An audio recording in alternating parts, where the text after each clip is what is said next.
What is up, everybody? Logan coming at you guys with another video today, and I've been away for a couple weeks, but no specific reason, just have been very busy. I got to play golf with NFL player Golden Tate this weekend, so we had a lot of fun. I actually had a really nice par 3 shot that got way closer to the pin than I think I've ever gotten in my life. I birdied that, so that was always really nice.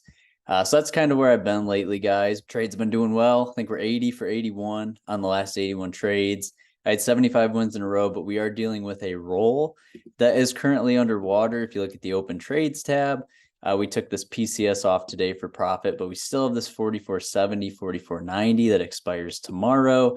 The SPX is at 4510 right now. We've been rolling that for a little bit.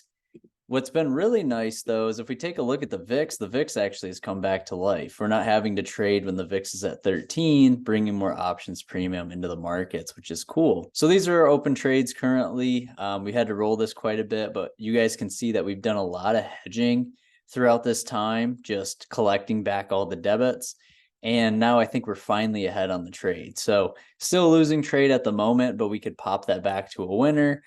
That's one cool thing about the strategy is if you risk such a low amount of your account, which is like 6% for what I do, we talk about that in our risk portfolio over here, right? For risk management. We're going to be wrapping up that summer deal at this moment. So if you guys do join for 3 months, you can just message me below in the email.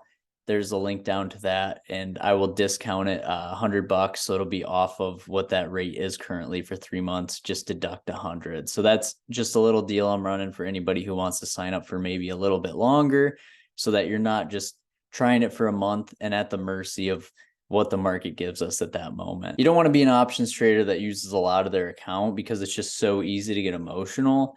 And what's the point of trading if you're just always in a really bad emotional space? At least from my perspective. So we'll dive into that today. But the most recent play was a 4470 PCS. And today we had that dip right at the open where we dipped to 4485. But right, like everything I've been saying, it was outside the expected move. And we have the tomorrow's trade that expires at it's 4470. So like worst comes to worst, it just took more pressure off that trade. Then when we got this bump up right here at around 11.55, we were able to close that trade out. Collected our 50 cents. We're going to keep that and put that in our little storage bank for if we're going to need it to continue to manage the 4470 tomorrow or not, depending on how the market moves this afternoon. But market got up to about 45.18. That's around that 45.30 on the ES for resistance. After we lost 45.50 yesterday, this thing just slumped down so hard. I'm guessing there's a lot of people that got trapped in put credit spreads or any bullish position just got completely wiped out. And that's something you'll see is everybody always gets trapped when the market keeps just going up, up, and up on that one first decent red day down. And the volatility went up, which shows that that's actually some pretty decent and serious selling. So we'll see if the VIX basis here heads back up and if the market continues to flip down. Overall, we got 2 hours left of the day, so nothing too crazy. So we just used our expected move math for these trades. But diving into the expected move right here, you have a 30-point EM at close. So here's 45.13 from yesterday. That 2x EM low is 44.55, which is where I tried to put our long strike, but still get like a decent amount of credit. So we did 44.60. 44.70 was our short strike. That also shields us from that 1% down move, which has a 72% chance of statistically working out just based on how the odds move. If we go back over here, did we gap up or gap down? Yeah, this is a perfect example, right? We gapped down and we did fill that gap throughout the day. So we had the gap fill to kind of be that magnet to pull the market back up with that major support level sitting right here.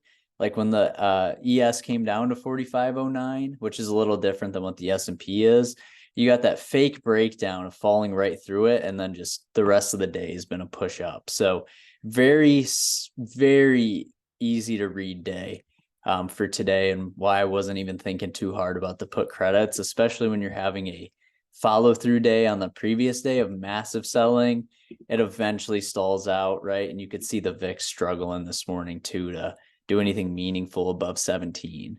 So that's always going to help your market reads out quite a bit. The VIX is at 1573 at the moment. Are we on 3 to 5 day green or red, right? This market likes to move in these 3 to 5 day spans. If we go on the 5-day chart, it looks like we were on day 3 of red. If today actually finishes red, we're flat right now. So literally is a coin flip on what we're going to do. So I could expect tomorrow to be red if we continue to head towards the lows and close towards the lows of the day. It's never good on Thursday after you have a big Wednesday sell-off where you can't even get higher than where we tried to base near close the day before, right? That you should just expect more downside at that point. VIX stock, we could probably get rid of that at this moment. Where are our levels? We went over those earlier. It's at 4509, at 4493. Position sizing, we talked about that for a little bit, right? Like 6% of my account is roughly how I size these. That's just overall for my own mental sake and ease. Then we have our trade timing. So our trade timing currently at the moment is just, I take trades after 2:30 p.m. Eastern time. And why I do that is because it allows days to actually work out. Like if we went to yesterday, we opened at 45.50. If I decide to take a trade and didn't get disciplined and wait till 2:30 or 3, we were at 45.20. Like I could have got caught out of the rip on the wrong side of the trade if I decided to go bullish then because of the gap down. But I always wait till 2:30, and we're doing everything in this 1 to 3 time frame, like 1 to 3 days, which for me is just the best because it doesn't allow me to get too emotionally attached to the trades, but then also allows us to go on big long winning streaks when you have a really good read on the markets as well. Choosing strikes, like I said, I went over that based on our expected move chart. That 1% down, we get good credit, but also want to keep our strikes further away. Just in general at this moment, when you're fighting the trend as well, you want to make sure you're further out of the money just because you don't want to get steamrolled very quickly over like a 10-point move when the VIX is low. So risk management, like I said, we just roll, and then we also stop out a lot of hedges if needed. But right now we're just paying for this roll with our hedges, which is super nice. And then, like I said, our trading expectations, this has happened all the time, right? We've had rolls that go for 2 months. We've had rolls that go for 2 weeks. And this is just part of managing your expectations, which is like, as long as you're just risking a small amount of your portfolio, that 6% mark, you have so much other capital left over to continue to trade around the roll until you have the chance of getting out of that roll and then clean up your positions again. I've seen a lot of people who flip their trades bullish and then the next day is just massive red, and now they're 100 points in the money and just feel helpless about that on the put side, and this is very common for the market makers and for humans when they don't see red for a long time to like actually start to think that the market just can't go down and then they just take on a bunch of risk.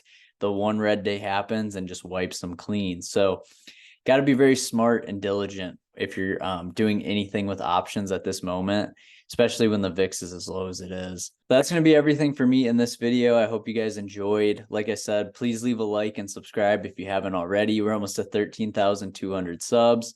Really appreciate it. Can't thank you guys enough. I'm going to keep the videos coming, and I appreciate all the support as always, and I will see you guys in the next video.